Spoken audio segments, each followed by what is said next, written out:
আচ্ছা, তৃণমূল করবে, তোলা তুলবে না।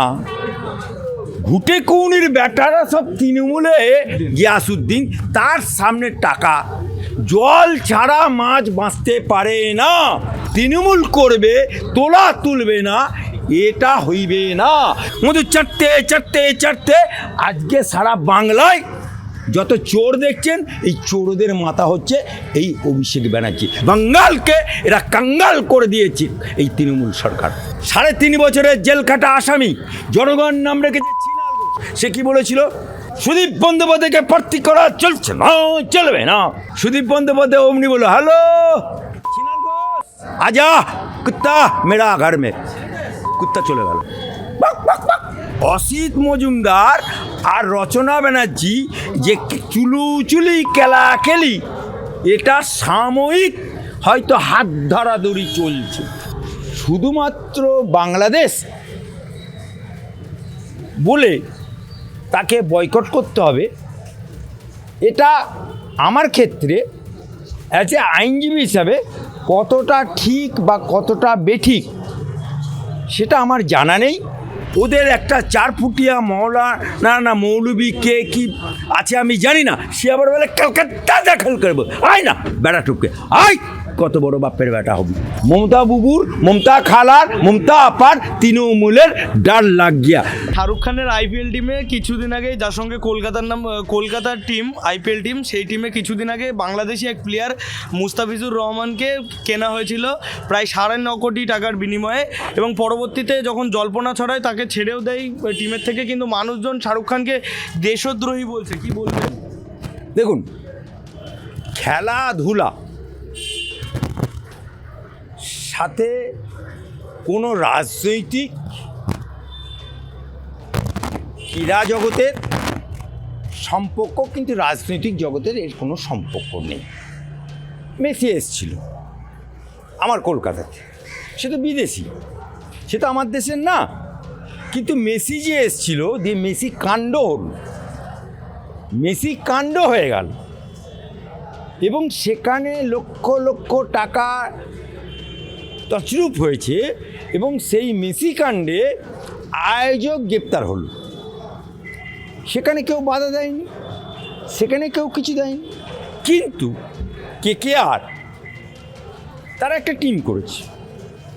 এবার টিম করতে গেলে যারা IPL খেলে, তারা তাদের রুলস, এই নিয়ম অনুযায়ী বিভিন্ন দেশের খেলোয়াড়কে তারা চুক্তিবদ্ধ করে এবং তাদেরকে পারচেজ করে সিজনাল।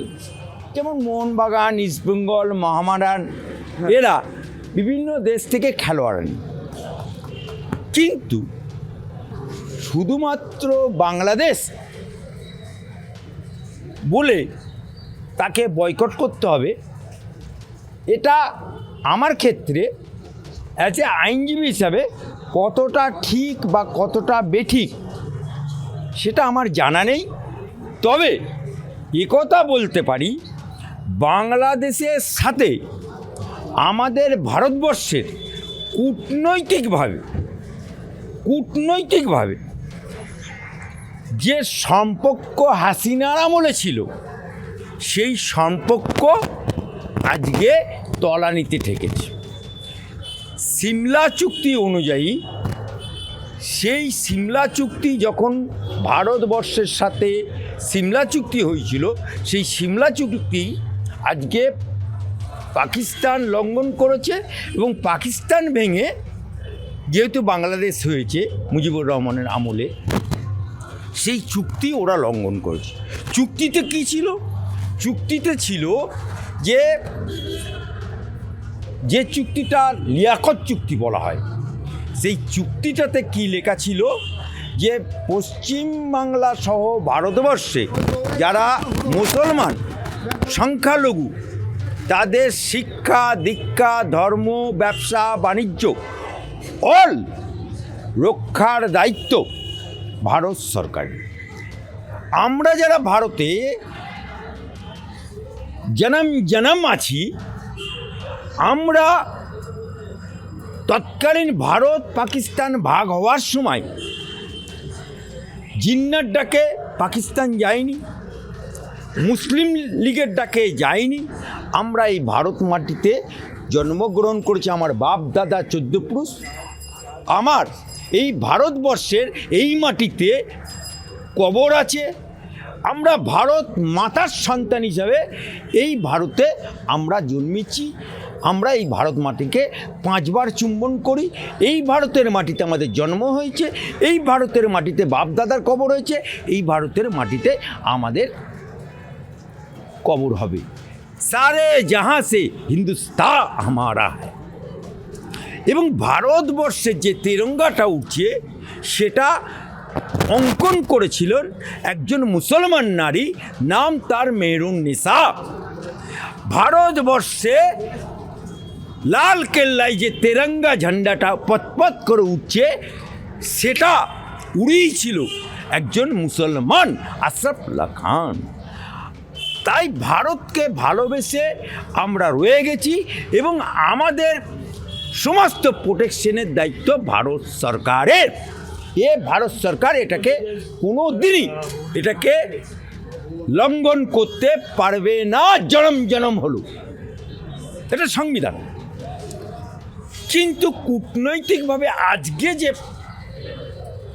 লিয়াকত চুক্তি ভঙ্গ হয়ে ওখানকার বাংলাদেশি সংখ্যালঘু যারা হিন্দু আছে তাদেরকে সংখ্যাগুরুরা বা বর্তমানে ইউনূস সরকার যেভাবে অত্যাচার করছে, যেভাবে দীপুকে অত্যাচার করেছে, যেভাবে দীপুচন্দ্র দাসকে হত্যা করেছে, এবং ওদের একটা 4 ফুটিয়া মৌলানা মৌলবী কে কি আছে আমি জানি না, সে আবার বলে কলকাতা দাখল করবো। আয় না বেড়া টুপকে আয়, কত বড় বাপের বেটা হবি। সুতরাং এই যে ওখানকার হাজি সাহেব, গাই সাহেব, মলি সাহেবদের বক্তব্য আমার বাংলাকে, আমার ভারতবর্ষের রাজনীতিকে উত্তপ্ত করেছে। এই কারণেই আমার শাহরুখ খানকে ওই প্ল্যাটটিকে বাতিল করার জন্য বলেছে। তবে আমার ভারত সরকার, আমার বিদেশ মন্ত্রী, আমার ভারতের স্বরাষ্ট্রমন্ত্রী, আমার ভারতের ক্রীড়ামন্ত্রী যদি পারমিশন দেয় হবে। স্যার বলছি আরও একটি চাঞ্চল্যকর ঘটনা সামনে এসছে। টেবিলে থরে থরে সাজানো টাকা, সামনে বসে রয়েছেন তৃণমূল নেতা। ভাইরাল একটি ভিডিও জুড়ে যে বিতর্ক সৃষ্টি হয়েছে, সেই ভিডিওয়ে দেখা যাচ্ছে যে বারাসাত 1 নম্বর পঞ্চায়েত সমিতির সহসভাপতি মোহাম্মদ গিয়াসউদ্দিন মণ্ডল বসে রয়েছেন এবং তার সামনে টেবিলে থরে থরে যে টাকা সাজানো রয়েছে। এত টাকা কোথা থেকে আসলো? কারি বা টাকা? আচ্ছা, তৃণমূল করবে, তোলা তুলবে না। ঘুটে কৌনির ব্যাটারা সব তৃণমূলে, কেউ পঞ্চায়েত প্রধান, কেউ পঞ্চায়েত সমিতির সভাপতি, কেউ জেলা পরিষদের সভাপতি, এরা সব তো ঘুটে কৌনির ব্যাটা মক্কা দেখে ফেলেছে।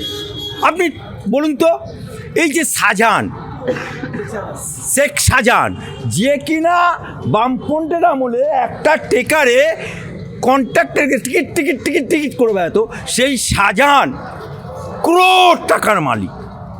সেই শাহজাহান তার তৃণমূলের পার্টি অফিসে বলে পিঠে করার নাম করে ডাক দেয় চিকন চাকুন ডাকুডুকুচে। আহা, তৃণমূলের কি ভাষা!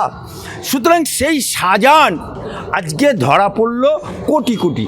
আজকে ওদের শিক্ষামন্ত্রী ধরা পড়ল তার ঘনিষ্ঠ অপার বাড়িতে এত টাকার পাহাড় যে গোনার জন্য মেশিন আনতে হলো। আজকে যে সভাপতি বলছেন তার মোহাম্মদ কি নাম বললেন, গিয়াসউদ্দিন, তার সামনে টাকা। জল ছাড়া মাছ বাঁচতে পারে না, জল ছাড়া কোনো দিন কোনো মাছ বাঁচতে পারেনি। সেরকম তৃণমূল করবে, তোলা তুলবে না, এটা হইবে না। তৃণমূল করবে, টাকার পাহাড় হবে না, এটা হয় নাকি?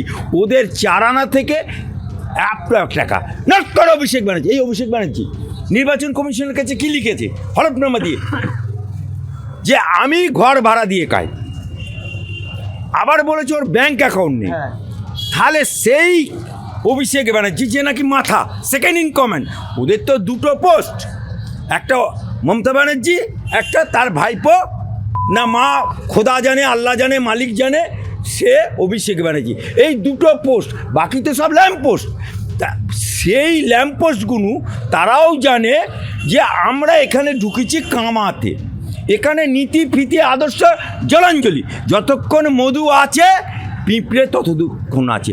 সুতরাং আজকে সেই অভিষেক ব্যানার্জি যখন উনি জিতলেন ডায়মন্ড হারবারে, উনি তো ছিলেন দিল্লিতে, প্যারাশুটে করে নামিয়ে নিয়ে এলো পিসিমণির দয়ায় উনি ডায়মন্ড হারবারে এমপি হয়ে মধু চাটতে শুরু করলো। মধু চাটতে আজকে সারা বাংলায় যত চোর দেখছেন, এই চোরদের মাথা হচ্ছে এই অভিষেক ব্যানার্জি। সুতরাং আজকে কতিপয় মুসলমানের উপকার হয়েছে, যারা তৃণমূলের পদাধিকার আছে, যারা তৃণমূলের পা চাটছে, সেরকম কতিপয় মানুষের উপকার হয়েছে।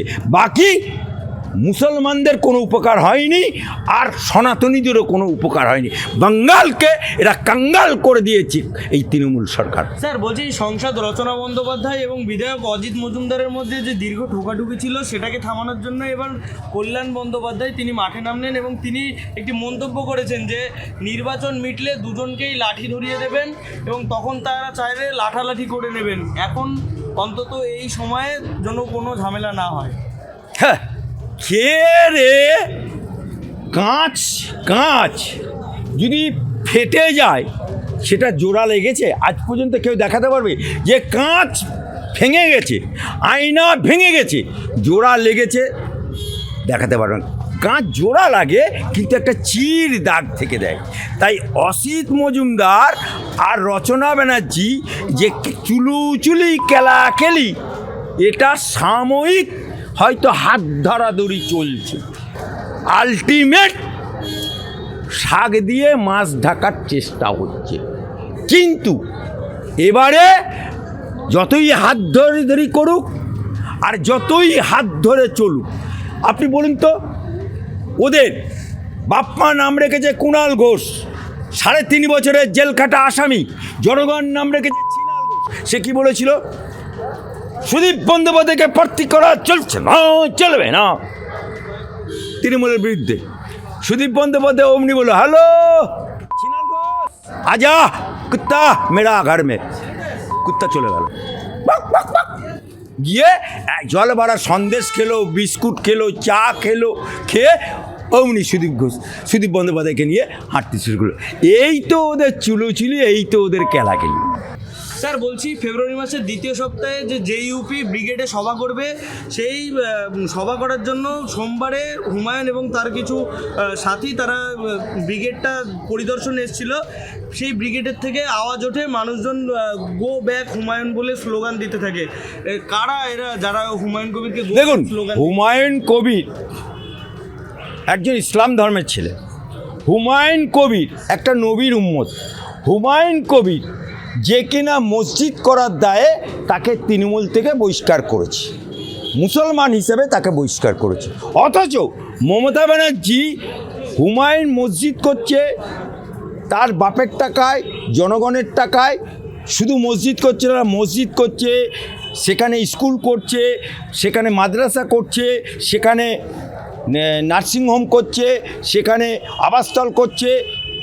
সুতরাং মানুষের সেবা এবং মেডিকেল কলেজ অ্যান্ড হসপিটাল সেটাও করছে। সুতরাং মুর্শিদাবাদে সে কারোর সরকারি টাকাই করছে না।